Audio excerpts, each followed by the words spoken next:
You have heard the saying, if your family lineage extends back to the British Isles, your grandparents, your great grandparents, your great great grandparents, and even earlier generations, they have likely heard the saying as well. What is that saying? It is raining cats and dogs. What is this strange saying's origin? Well, it is a touch unclear, but the various possibilities are more than strange and surprising. Details straight ahead. Your host here, Stephen Carter, and I welcome you to History of Everyday Sayings. If you are a logophile, a writer, a speaker, a philomath, or you love history tidbits you can share with family and friends, you are in the right place. It is a strange phrase indeed. It's raining cats and dogs. Even stranger is a phenomenon where fish fall from the sky. There have been multiple reports from a variety of countries about fish and frogs and other amphibian life raining down miles inland from bodies of water. More on that shortly, but let's first have a look at how raining cats and dogs came to be part of our everyday conversations. Let's begin with one of my favorite resources, phrases.org.uk. Their entry begins, "What's the meaning of the phrase raining cats and dogs?" Well, we pretty well have that one figured out. They give the meaning with 3 words, raining very heavily. So what do they say is the origin of this phrase? The short version, no one knows the precise source of the 17th century expression, raining cats and dogs, but we can be sure it did not originate because animals fell from the sky. This resource continues, this is an interesting Old English phrase. Although we don't know who coined it or why, it has spawned a host of speculative derivations. Let's get the fanciful proposed derivations out of the way. The phrase isn't in any sense literal. That is, it doesn't record an incident where cats and dogs fell from the sky. Small creatures of the size of frogs or fish do occasionally get carried skyward in freak weather, but there's no record of groups of them being scooped up in that way and causing this phrase to be coined. One derivation, according to this site, Jonathan Swift described the streets being awash with the dead bodies of animals in his satirical poem, A Description of a City Shower, first published in the 1710 collection of the Tatler magazine. The poem was a satirical denunciation of contemporary London society, and its meaning has been much debated. The reference to place names in Swift's poem make it clear that the watercourse he was referring to was the River Fleet, which, like London's other rivers in 1710, well, it was an open sewer. Dead animals would have been thrown into the Fleet and accumulated debris, which may have included cats and dogs, and they could have washed down in heavy weather. So it is plausible, at least, that dead cats and dogs may have been seen in rivers during rainstorms. However, such dead animals would have also been seen in dry weather, so there's no especially good reason to connect the sight of dead animals in the Fleet with rain. One supposed origin is that the phrase derives from mythology.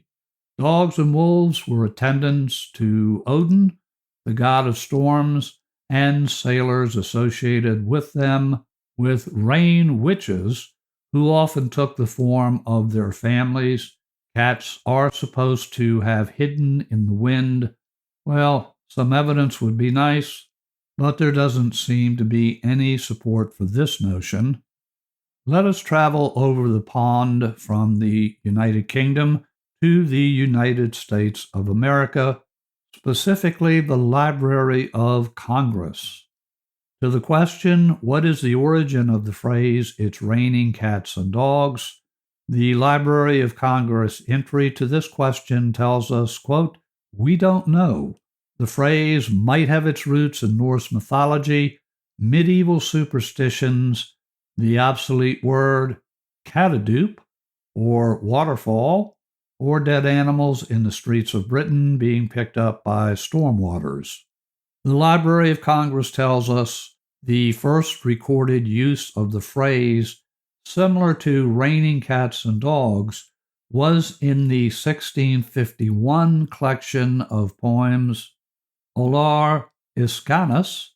British poet Henry Vaughan referred to a roof that was secure against dogs and cats rained in shower. 1 year later, Richard Brome, an English playwright, wrote in his comedy City Wit, "It shall rain dogs and polecats." Polecats are related to the weasel, and they were common in Great Britain through the end of the 19th century. In 1738, Jonathan Swift published his complete collection of Genteel and Ingenious Conversation, a satire on the conversations of the upper classes.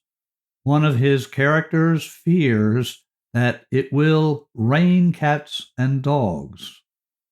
Whether Swift coined the phrase or was using a cliché, his satire was likely the beginning of the phrase's popularity. Other British writers have employed less popular phrases such as, "It's raining pitchforks," or "It's raining stair rods," to describe the shaft-like appearance of heavy rains. But Swift's phrase may have been memorable enough to stick in the mind of the public. The Library of Congress goes on offering a variety of additional information items to include Odin, the Norse god of storms, was often pictured with dogs and wolves. Cats and dogs may have come from the Greek expression katadoxa, which means contrary to experience or belief. It is raining cats and dogs. It is raining unusually or unbelievably hard. Cats and dogs may be a perversion of the now obsolete word catadup. In Old English, catadup means a cataract or waterfall. A version of catadup existed in many old languages. Latin, for example, catadupe, was borrowed from Classical Greek with a word that I shall not even begin to try to pronounce, but that word referred to the cataracts of the Nile River. So to say it's raining cats and dogs might be to say it's raining waterfalls. A false theory stated that cats and dogs used to cuddle into thatched roofs during storms and then be washed out during heavy rains. However, a properly maintained thatched roof is naturally water resistant and slanted to allow water to run off. In order to slip off the roof, the animals would have to be lying on the outside, an unlikely place for an animal to seek shelter during a storm.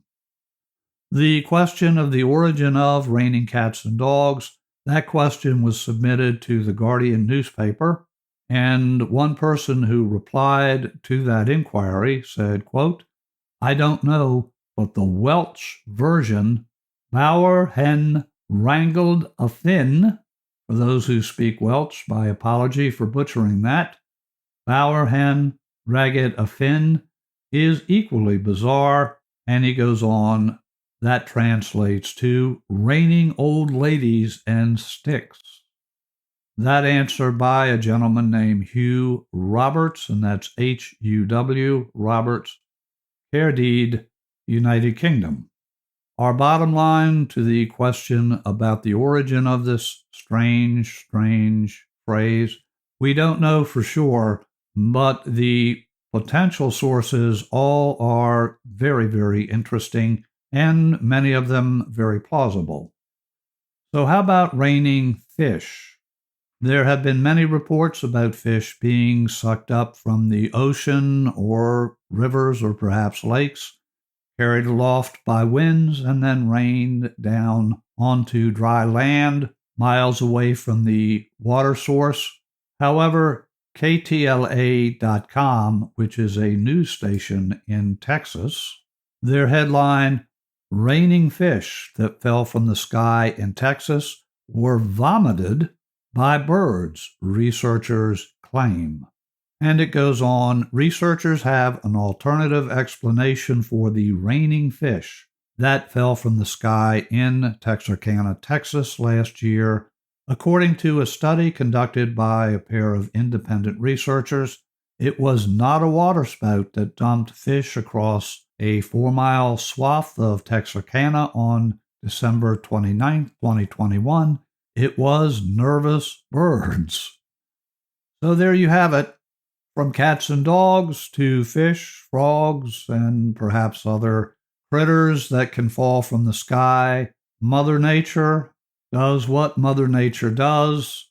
While Mother Nature never really rained cats and dogs, it is a very interesting phrase and one that has been with us for several hundred years. I'll have all the references that I mentioned in this show. Those references will be in the show notes.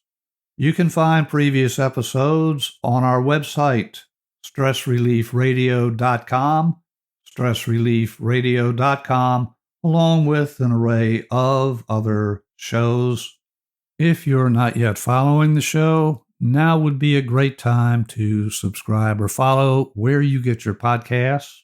If you would like to reach me to comment on this or any other episode, email me at cartermethod@gmail.com. Thank you for listening. Until our next visit together, your host here, Stephen Carter from Stress Relief Radio, wishing you and your loved ones blessings in abundance.